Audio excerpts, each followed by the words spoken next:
some listener emails on episode 437 of the Actual Astronomy Podcast. I'm Chris, and joining me is Shane. We are amateur astronomers who love looking up the night sky, and this podcast is for everybody who enjoys going out under the stars. So we're recording this at an unusual day and time because I took off and went to the RASC AGM on Sunday for some strange reason. And so now we're recording this on Wednesday night. How's that for you? Wednesday night, Astro Talk. I'm good with it. I was out working on my observatory between finishing work and now. Okay. So what's happening in there?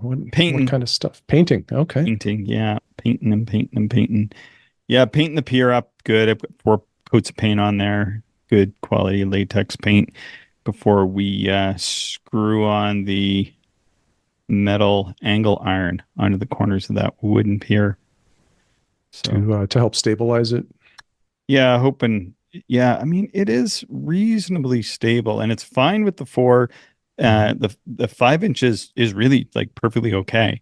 Mm-hmm. It just, I think the 7 is gonna push it over a limit of some sort. Yeah, well, better to be safe than sorry, and Yeah. You can never over stabilize a mount, and tripod and whatever else is, here in this case.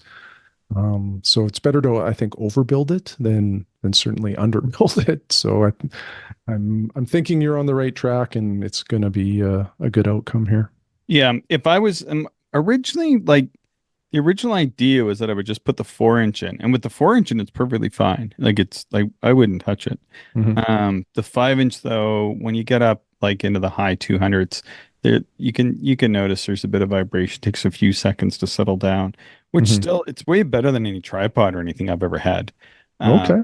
But I think with the 7-inch, I'm doubling weight each time. That I go from whatever it is, 6.5 or 7 pounds with the 4-inch to 13 or 14 pounds with the 5-inch to, what's going to be a total weight of 27 or 28 pounds with the 7-inch. I think it's just going to be, I'm pretty sure it's just going to be too much. So hopefully it works. Yeah. And your moment arm will increase quite a bit too with the 7-inch, I would think. A little bit. I mean, it's not that much longer. How much Oh, longer is really? it? It's only 8 more inches. Okay. Yeah. It's only go from 28 inches to 36. Okay. So it's not massive. Yeah.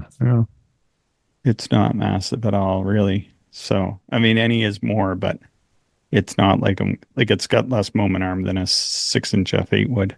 Right. And it's Well, the that's same good. weight. Yeah, and it's about the same weight as one of these 6-inch F8 apochromats. So it should have less moment arm than those scopes, but yeah, I gotta do a few more things. I'm gonna see if I can get my builder to come up maybe on Friday. I need a hand with it. I'm gonna take off the saddle plates. And I think as we're going through this, I'm gonna replace the saddle plates now. Oh, okay. Is the plan, because I think I need heavier dutier ones for the 7-inch. I know I do. So that's gonna happen now, I think, is my plan. And but I'll need his help getting those off. And then what else? Yeah, and then we'll pull the mount off, and then it's ready to go for being reinforced. And then he'll have to do the cement, and then he has to put in a little bit more wood and cut out a few other parts and that. So I don't want to have the mount in there when he does that too. Like there's just it's all just fine tuning, and then the power needs to go in.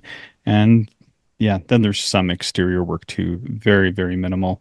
But the scope can go in, that exterior work can be done whenever. It's not going to impact anything inside the observatory. Well, that's good. Yeah, quite the operation. My budget is still in the range of a Skyshed pod. So, and it's custom, it's slow going, but I mean, it's operational. It works. Mm-hmm. Like if I wanted to, I could go throw a telescope in there tonight and observe, although I'm not anywhere near the place now because I drove in here to the city. So Mm-hmm. yeah. Yeah. It's How about coming you? along. Yeah. Did you get any observing or anything in this week? Yeah, well, just some solar observing, nothing Yeah. at night. We're in that perpetual twilight, and even the moon is kind of rising a little late. So any Hmm. lunar observing is, even even that is a late night. So, Yeah. but yeah, some really nice H alpha observing. I've said it so many times, it's cliche, but H alpha just never gets boring. It's different every day, and there's never a lack of things to look at. There's some huge filaments, like very dark, like the size. When you start to think about the scale of the sun and how like a little dot, is the size of Earth, and a larger dot is the size of Jupiter. And then seeing some of these filaments that would be like 20 or 30 Jupiters long, Hmm. it's just hard to comprehend the scale. But regardless, it was super fun. Some interesting prominences as usual. And what I've been using lately, like I have one of those Skywatcher Star Adventurer things. I think that's what it's called. It's a star tracker for cameras, essentially. And you've seen me use it in grasslands to capture some of those Milky Way shots, like Oh the yeah. one frame photos, and it works great for that. But it has a counterweight attachment so that you can also mount a telescope on there, something a little heavier. And I've been using that for my solar observing with the H alpha, and it works great for that. I just point it north, like I use the compass on my watch, uh, put the mount down so it would be oriented to the north, find the sun, turn on the tracking, and it works great Mm. for visual. Like it wouldn't probably suffice for the astrophotographers of the world to have that sort of generalist of an alignment to north, but it works quite well for just some visual sort of daytime stuff. And yeah, quite enjoyed that. So I'll get as much solar observing as I can all summer because just a nice way to spend a Saturday or a Sunday. And my apologies, it's been a long day for me, but did you say what telescope you're putting on that? Oh, sorry, the H alpha scope that I have, I'm using it's a 40 millimeter Coronado Solar Max double stack H alpha, and I have it attached to the Borg 50 FL. So pretty small scope, and it's ideal for one of those little star trackers because Yeah. those little things can't handle a lot of weight. And I think that whole setup is probably, I don't know, maybe 2 to 3 pounds. It's not very heavy at all. Cool. Cool. Yeah. I was out Saturday night, did Okay. a very little bit of astronomy, went out, got my wife to go out because I wanted to show her the perpetual twilight. Mm. So we could see it, although with the moon up, it was less pronounced. So it's a little bit unfortunate. But I also wanted to see that super low moon, which didn't get any fanfare, but it was pretty cool. Like, so we got up at 1 o'clock and went up to a field in behind our place that has like good horizons in all directions. Like nobody who's never been to the prairies before couldn't even imagine. And yeah, it was really neat to see that moon like pretty much due south. We were just about maybe half an hour, 40 minutes before it was due south. Mhm. And it looked like it was just still rising, but it wasn't. It was pretty much as high as it was going to get. So that was super cool to see. And then to the north, like right north, you couldn't see any stars in the sky.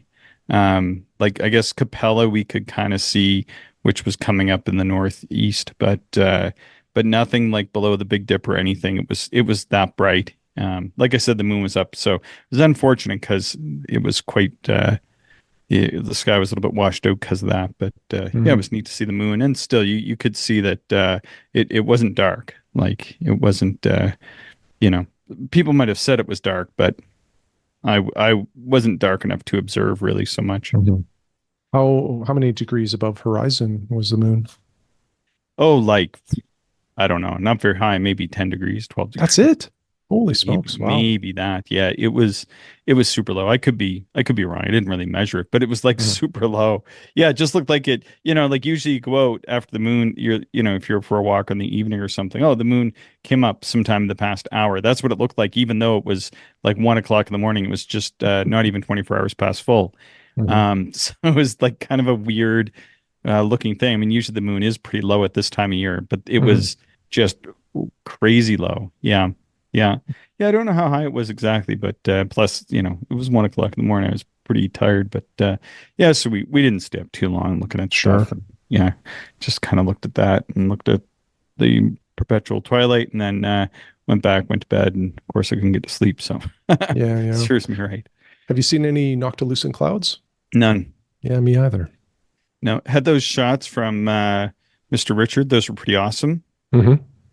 Appreciate you saying those, Richard. But other than those and the ones Alistair sent, haven't seen any here.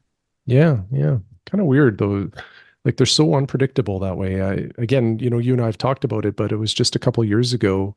It seemed like almost every other night we had Yeah, some variation of noctilucent clouds, and there yeah, was a couple nights that were just outstanding, where it was like it really didn't take over the whole sky, but like it took over a big part of the north, extending a bit into the west. And anyway, this year I just haven't seen it at all. And we've yeah, had a number of clear nights. It's not like that's been the issue, but yeah. just one of Well, those things. yeah, not as many, and I think the nights that they've seen them up at Edmonton have been nights that we were clouded out, rainy here. So Yeah. yeah, I think that there has been some. We've just not been lucky enough to have the clear skies coincide when their appearance has. Hmm. Hmm. My 50 millimeter, 54 millimeter Borg acro lens is on the way. Okay. Yeah, I'm excited to hear what you think about that when you receive it and get to use it. Yeah, hopefully, yeah, hopefully it gets here safe and sound. I mean, I don't know. It said it was in Vancouver. How long does it take to get from Vancouver? It depends how long it sits on the desk of customs, but Yeah, 2 or 3 days from Vancouver is probably pretty reasonable. yeah. So we'll see when it comes in. And bought something new. Oh, what is this? Well, this was something that I've been trying to hunt down. They had stopped making them. Okay. And then my good friend or listener, Wade's more of a friend than a listener, I think, at this point. He's down in Australia. Anyway, Wade and I have talked quite a few times and on Zoom and Hmm. whatever. He's got an AZEQ6 too and is quite a bit more handy than I am. But he and I have been chatting about this whole business of um, like using Sky Safari, you know, from a tablet or phone or whatever, but then wanting to be able to keep the hand controller in the mix. Mm. Um, and so I had seen that there was a company that had made a device, but it's been long out of production. Haven't been able to get it. Not very expensive either. And then they brought it back in. So I bought an Astro Gadget Sky Safari Wi-Fi device, and it Mm. was like $60 or something. It was actually by the time I paid for taxes, shipping, and everything, it was basically like the same price as the Wi-Fi unit from Skywatcher anyway. So Okay. for virtual, I think it was within $3 or $2 or something. So viva la difference. Yeah, and it plugs into the hand controller though, whereas the Skywatcher Wi-Fi unit, you have to unplug the hand controller, I believe, and then it just plugs into the mount. Mm. Whereas I want it to be able to kind of have my cake and eat it too, be able to still use the hand paddle because when it's super cold, I don't want. I find using the phone doesn't work that good, but No. you know whatever. Nice to be able to have the ability to use both Sky Safari as well as to be able to use that hand paddle. So that's the setup I was looking for. And Nice. like I may still build the Pi just for whatever because there's a few interesting things I just want to play around with. But I just also, as I was telling you before we started recording, I'm just having no time surface for availability, just barely getting enough time to do the minimal work on the observatory that I do to kind of keep that project going. And then everything else is just work or calendar or Hmm. whatever. It's just very, very busy time. So it's the way I it get it. goes. Yeah, time is always the most valuable resource. Speaking of which, Royce sent me an email. Okay. I did a little bit of editing here because it was a personal email, but I put it in the notes for last weekend and then we didn't record.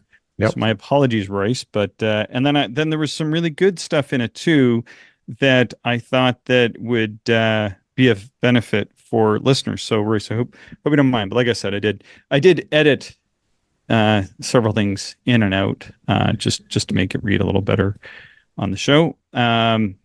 He says, "Hi Chris, just caught this Monday's episode. Glad to hear that the pencil holder made it to Shane. So there you go. Thanks for that, Royce. And Yeah. Shane, Thank you, Royce. have you put it on a place of prestige in your office or something? I'm debating where to put it actually still. It's in front of me as we speak. And yeah, I definitely need to pick a location, but very cool. I might even take it to work actually, because yeah, at work I typically use a lot of different pens and pencils, Yeah. strangely enough. So, but anyway, it'll be very useful to me. So yeah, thank you. Yeah, he sent me two. I got one at the it's with my gear because I'm not totally set up in my observatory, but it's with the gear that I take up to my observatory with me when I'm running and sketching and all this stuff. And then the other one, yeah, I might take it to work because we use all these we have these secret pens that we use and it would work well with our secret pens. Royce goes on to say, I just got back from my first experience with a telescope at a very dark site. Okay, I now get what you and Shane are always talking about. We spent 2 nights at the Pinnacles National Monument, which is, I think, in California, and the skies were in excellent form. To keep packing light, I left my 10-inch dub home and just took the 4-inch refractor. Even with that small aperture, I was blown away by how much more detail was visible compared to what I see in my Bortle 7 haze. The first night was good, but the half moon drowned out a lot of detail, and we called it a relatively early night. And then we're doing some hiking too. So we took glances at the moon, M13, the Owl Nebula, before crawling into the van because I think he's one of these pretty cool camper vans. Then came the second night. I played it smarter and decided to get some sleep before waking up at 2:15 to observe after the moon had dropped below the horizon. With blurry eyes, I shuffled out of the van and stared up into the sky. And looking up, the views were absolutely jaw-dropping. And I began composing myself, sitting down, and with the Milky Way arching overhead, I spent the first half hour under these magnificent skies without any magnification at all. As my eyes adjusted, I pointed the refractor towards Sagittarius and hopped to a few Messiers that had been evading me. I was able to observe M54 and sketch out M28, which is a globular just off the teapot, and then take a look at how small and faint M54 was under those conditions. And he recognized that it would be something that he probably wouldn't be able to get from his backyard skies. I then star hopped up to M17, and even without a filter, the upside down shape of the swan was shockingly easy to see. I observed this a few times from home, but it was always taking me at least a dozen minutes to distinguish the neck and head of the swan from the rest of the body. Adding an O3 filter made more of the nebula pop into view, and I spent a good half hour enjoying the view before shifting over to sketch M20 and M21. M18 was fairly easy to spot, but I found it to be fairly uninspiring as far as open clusters go. Yeah, I'm with you on that one. Messier, the Lagoon Nebula, was stunning with its bright asterism of stars, creating a gorgeous pattern on top of the nebula. Unfortunately, it was quickly disappearing behind some trees, and there wasn't enough time to sketch it. I got in some time on M71 and M27 as well. The dumbbell shape seemed more L-shaped than I was expecting with M27. Maybe my eyes were just getting tired. It was 4:14 at that point. He included a couple sketches there that I've put in the notes of M27, M28, and then the M20 and M21, the Trifid Cluster Nebula. Overall, not that happy with these sketches. I was focusing more on observing than making pretty drawings. However, I did have good success experimenting with a technique to create exact placement of stars. In the M20 and M21 sketch, I held the sketchbook up next to the telescope and lined up what I saw in my right eye through the eyepiece with what I was drawing in my sketchbook with my left eye. Oh, With both eyes open at the same time, I was able to perfectly place the primary stars in the sketch. wow. These are by far the most accurate, precise precisions in my sketching to date. It's a bit tricky to line everything up exactly, but once aligned, it worked like a charm. Sorry, go ahead. Have you done that before, Chris? That technique? That's very interesting. Yeah, so Alex Massey was talking about that technique as well. Hmm. And so he had sent me a video, and I don't know if I sent this to Royce or if Royce kind of discovered this all on his own, which wouldn't surprise me. But the way that Alex sketches is he has like a very tall easel that he sort of sketches out from next to the eyepiece, like when he's using a reflector or whatever. But yeah, I was thinking of trying this. I haven't tried it quite like this. What I was thinking of doing is getting an easel that could hold it. But of course, like your shoulder's going to get pretty sore pretty quick, I think. So I don't know. We'll give that a shot. But yeah, Mhm. I got a bit of a bum shoulder, but we'll see. Yeah, but yeah, it's kind of neat. But yeah, that one from the video from Alex is available on Alex Massey's YouTube channel, and so I have seen somebody do that before, and these do look fairly accurate. These sketches from Royce are quite stunning. Hmm. Royce goes on to say, "Gosh, didn't want the night to end. Wanting to see how these dark skies would bring out details in the galaxy. I rotated the scope over to Andromeda, finished off the night with views of M31, M32, and M110. All of these with much more magnification than I ever witnessed before. I was unable to define much detail in the extremities of the galaxy, but the size of each was much larger than I have ever seen." The horizon was beginning to shine blue at 4:45, and I headed back to bed to get a few hours sleep before the full light of day. Here we are in full of light of day by 4:45 a.m. Wow. And he sent along some photos, really nice photos. Last time I recall seeing the Milky Way was camping as a Boy Scout when I was a teenager. It was a nearly spiritual experience back then. Instantly brought back the same sense of wonder and awe all these years later. I hope this email finds you well. Sorry it's taken so while to respond. And here I am. It took me so long to respond because I put this in the notes to include, and then we didn't do the recording. We did something else. We had a guest, and then now we're putting this in finally. So it took an extra week to get back to you, Royce. Sorry about that on my end. Yeah, and I loved his comment about the swan. That's one of the first nebulas that I looked at under dark sky, and it still resonates with me because it was like this is the first nebula that is unmistakably a bird. Like it really resembled the name, whereas some of the other objects, I kind of have to use a little imagination sometimes to see what the name represents. But the swan under a dark sky was just incredible. Because it's such a bright nebula with such a distinct outline and shape. Yeah, it's Yeah. one of my favorites for sure. Yeah. And Richard sent along, put one of the images of his noctilucent clouds. Very neat. The one thing that sticks out to me with some of these noctilucent clouds, in particular, the image he sent, is almost has a bit of a cross thatching appearance to it. Uh-huh. I Uh-huh. sort of get these very straight line clouds, and then at sort of a 90-degree angle, you get some other ones. Although it's not like a pure pattern of sorts, but they kind of go in a variety of different directions. Very Yeah. fascinating. Yeah, it's a really nice picture. Yeah, and then he put some solar images out. He did a pretty funny one of the Oilers logo, and then some feculae, I think is what it is. Yeah. Yeah, it looks really nice. Again, H alpha, you can never have a dull moment. When you're looking at the sun with that filter because there's just so much detail. Cool. Do you want to So the get next to? one is from Yeah, Tim, it looks like. yeah.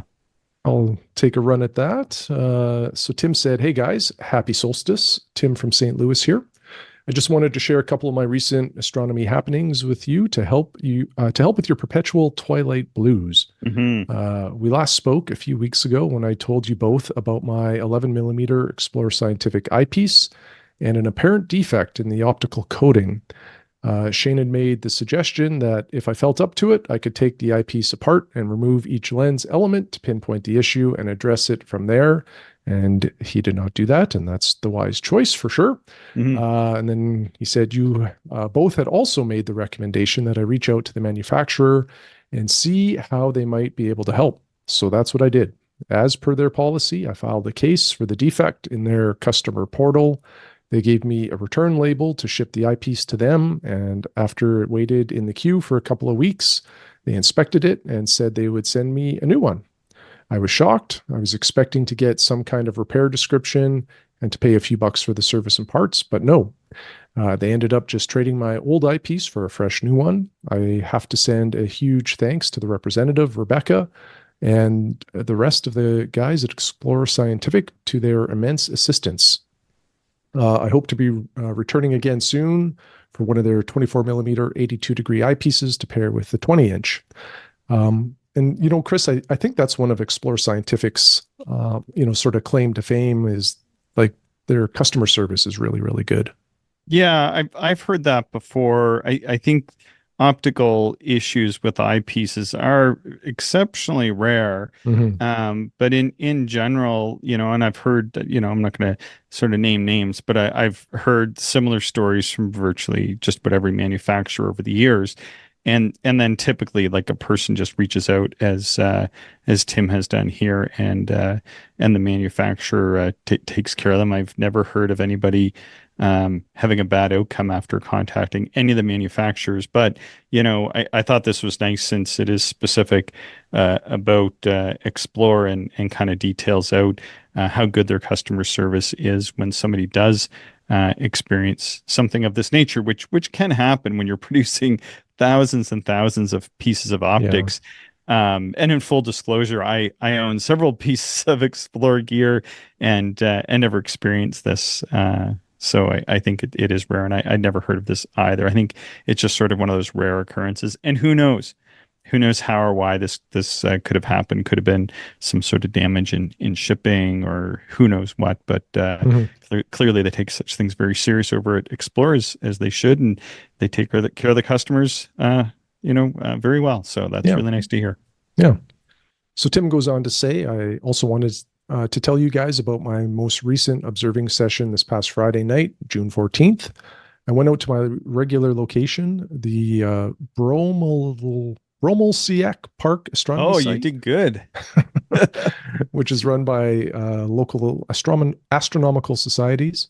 You'll be pleased to know that a couple of the members are also listeners of yours. Oh, wow, cool. Thanks for Thank you to listening. those folks. Yeah. Yeah. I believe I've mentioned before that every clear Friday night, the club hosts public observing and outreach events at this location, and I planned this particular night completely around this fact. I did not take my own telescope this time, my XT8. Nope, I forced myself to take my views through all of the other people's scopes. All I brought with me was my 15 by 70s and my 3D printed Constellation binos, a red flashlight and a green laser, plus a lawn chair. Other than that, I was a member of the public, wandering from scope to scope. I knew I'd likely be looking at familiar objects, but that made comparing scope eyepiece setups that much easier, which is my overall scheme. I, of course, had to start with the 32-inch Daub. That's probably where I'd start, finish, and spend all of the time in the middle, too. Maybe. That's an incredible scope. When I got there, it was already tracking the first quarter moon. I climbed the ladder, excited at the thought of some high magnification lunar views through the 19 millimeter panoptic commonly paired with this scope. As I began to align my eye with the eyepiece, however, I could immediately see something was off. I was able to see the full disk of the moon. But even more dominating of my attention was the clear silhouette of the secondary spider at the front of the tube. Oh boy. As I positioned my eye properly, the silhouette softened and diffused to a dull blur, but it remained a muddy smudge right in the center of the field of view. I pulled away to examine the eyepiece to find a Meade 55mm superplossal. This Daub has a focal ratio of f4.5 with the installed paracore. If you do the math, you'll see that yields an exit pupil of 12 millimeters. Whoa. I don't know about you guys, but my eyes fall just a little short of that when fully dilated. Mm. Obviously, they had wanted as many people to be able to see the entire moon as easily as possible.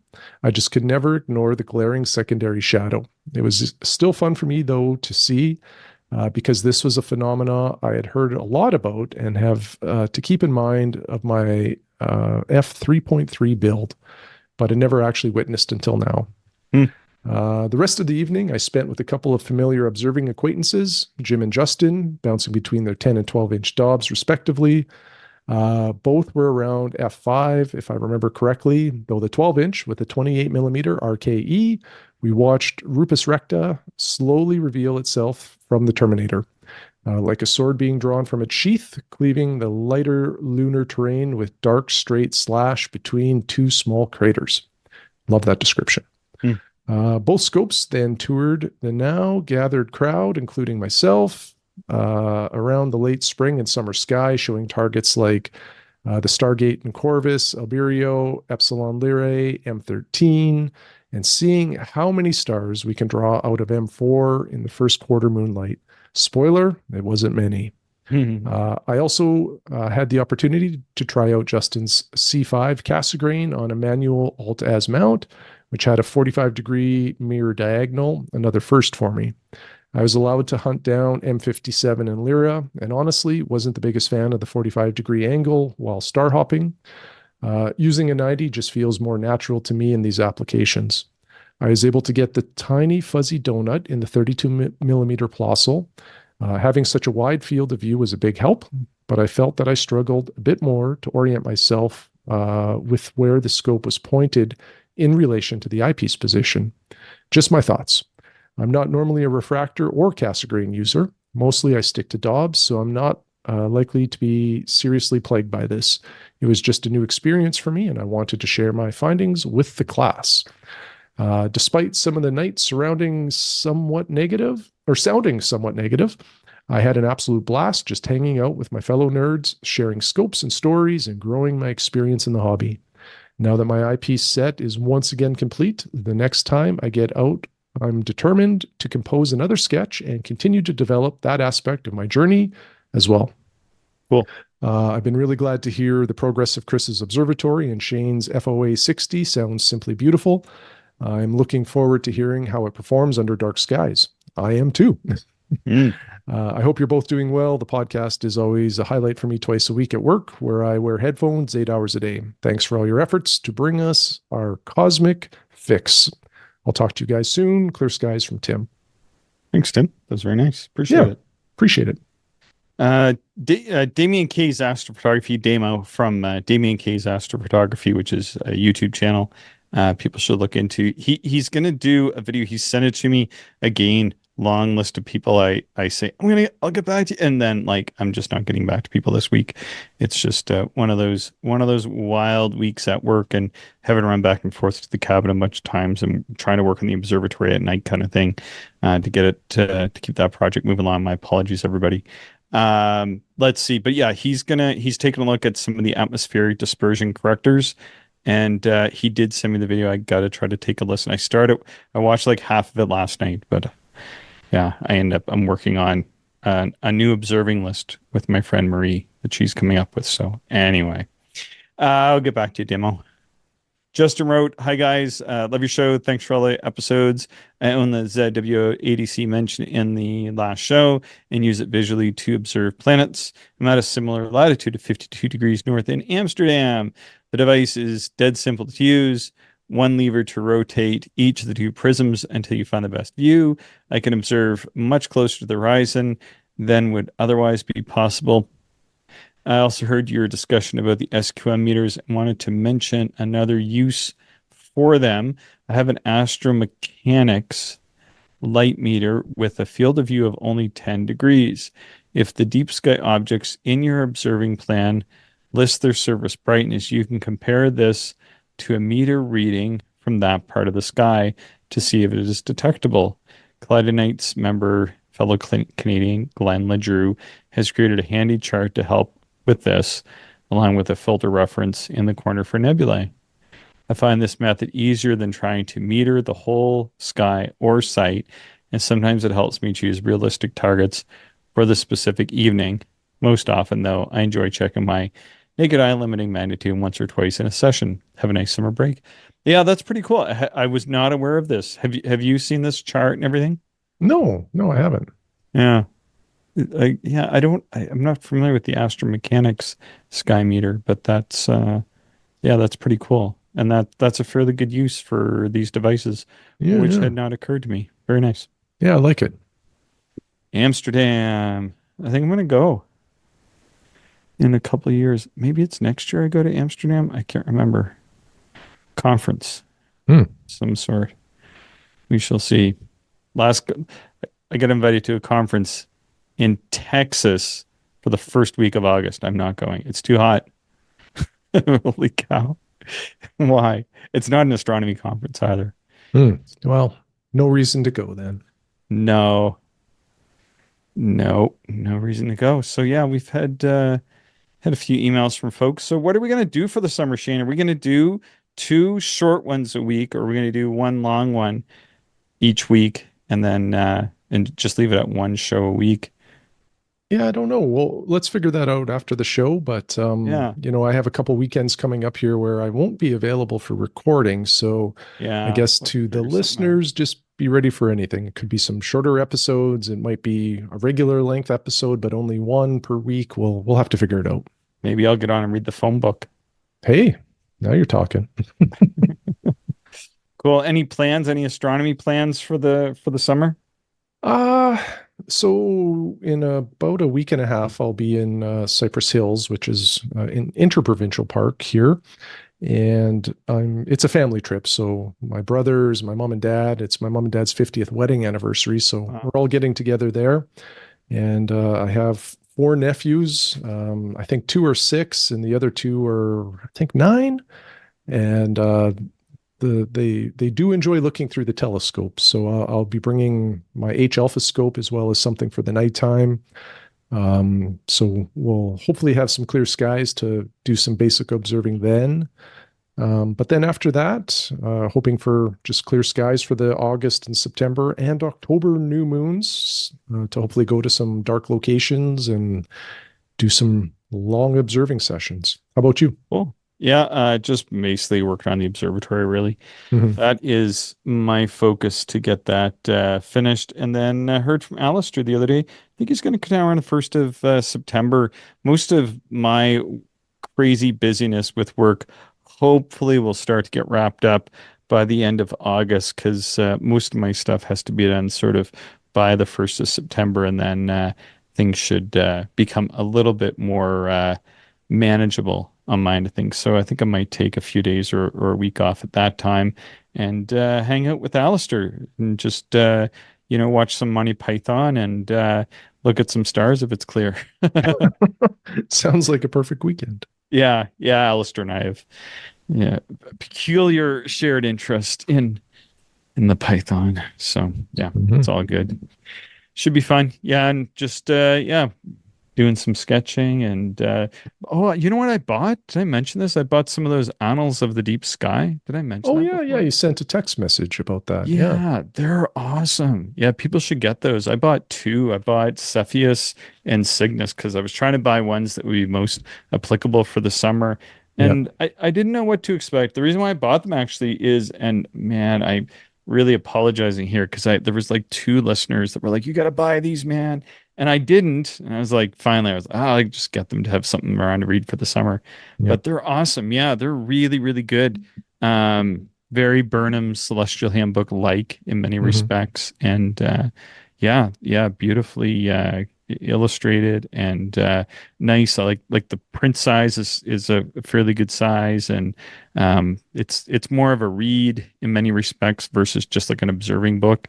Hmm. So I've been quite enjoying that too. So I'm just like I'm only about 100 or 150 pages into the Cygnus one. They're big books, Hmm. but yeah, highly recommend it based on what I've read so far. That's awesome. Yeah. Mm. They have a pretty good, following, and but I just don't know if a lot of people have put eyes on them. So Mm. good to hear. Yeah, and I did hear that there was a point in time where some of the copies that were coming out had like creased pages and blah blah blah, but these ones were both sort of perfect condition and arrived pretty quick. So yeah, plan to enjoy those.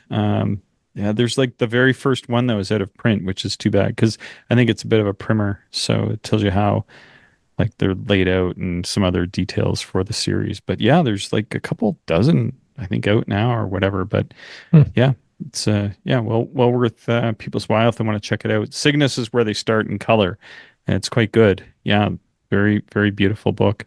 Okay. What is the cost of each one? Not cheap. I think to get two of them, I bought one that was $35 or so, and the other one was $25. It's American. The Hmm. shipping was gross. It was like $42. Oh. Yeah, yeah. So it was like $100, but it's good. They're Mhm. good though. So like I buy a lot of books. Sometimes they're not good. I don't talk about them. But these ones are really good. Yeah, I think it's worth it. And it is what it is. But yeah, I felt a little gouged on the price because I can't imagine why it costs so much. Cost me $27 Canadian to get a Borg telescope lens shipped from Japan, but it cost me almost $100. Well, it cost me $100 American to get these two books from the States. So that seems a bit much, but Mm-hmm. it is what it is. And they're quite good. So I'm not complaining about the quality or anything, but you know, I'm a bit of a penny pincher too, as I'm sure people have figured out by now. So Shane's Well, it laughing. always hurts when the shipping equals or exceeds the cost of the I know. goods. So I it's know. that's a tough pill to swallow, but at the end of the day, you'll have two great books in the library that you'll probably reference for the rest of your days, I'm sure. Yeah. And I mean, they were well packed. So, it was like, it would, yeah. But then I even thought, well, maybe I'll buy more and the shipping will get cheaper. Oh, no. No, no, no. It's The like, the inverse. yeah, it just gets exponentially more expensive. Oh, but they arrive quick, in perfect Yeah. shape, well packaged. The books are excellent. So it is what it is. I'm not, I have so many books already that, Mhm. oh, and I think we're going to give away Mike Lynch's book. So you were able to get a copy. So Stars, a month by month tour of the constellations by Mike Lynch. So yeah, we will have to figure out how we want to do this, but I think we do people have should a copy. send, I think people should send in an email Hmm. and especially, well, there's no point in getting it if you're an experienced observer. This is a book for beginners. So either A, like somebody who deserves the book, and just maybe write us something, and then or maybe if you are more of a beginner yourself, then write us something, and then we will pick. Just say that you're writing to enter for the draw for Mike Lynch's. I'm just making this up. Shane, is this okay? Am I going Oh, off? I'm way yeah, off script. it's fine. Yeah, Yeah, I love when we go off script. yeah. I prefer no scripts. So There's this no is script. great. There's no script anymore, people. We're done with scripts. Yeah. So people, yeah, just write in if you know somebody who is deserving of this, write us something, maybe like beginner advice. Then if you're getting it for somebody else, and then if you are a newcomer to astronomy, just like write something. It doesn't matter what, but something about your astronomy experience, and then Mhm. we'll do a draw and we'll read it. But it's not like a competition. I just Yeah, don't we'll like just do a random draw. yeah, we'll do a Yeah. random draw. Like send us good emails and we'll read some of the best ones, and we'll just do a random draw. So it's not like a competition. I just don't like competitions. I don't know. That's just me. Yeah, love it. So where should they send them to, Chris? Actualastronomy@gmail.com. Boom. Anything else to add to this show, Shane? Nothing at all, sir. Awesome. So please subscribe, share the show with other stargazers. Our numbers are down, folks. Send it around, and send us your observations and questions to actualastronomy@gmail.com as well. If you want to enter to win a copy of Mike Lynch's what's it called? Constellations Month by Month. You have the book there. It is Stars, a month by Stars. month tour of the constellations. Perfect. Excellent. Yeah. Hopefully it's okay. We didn't ask permission. We're just going to give it away. The publisher sent us the book, but it's very beginner oriented, so it should be in the hands of a beginner, I think. Agreed. Thank you, everyone, for listening, and we hope you enjoyed the show. If you are interested in more information, would like to contact us, or if you would like to support the podcast, check out our website, actualastronomy.com.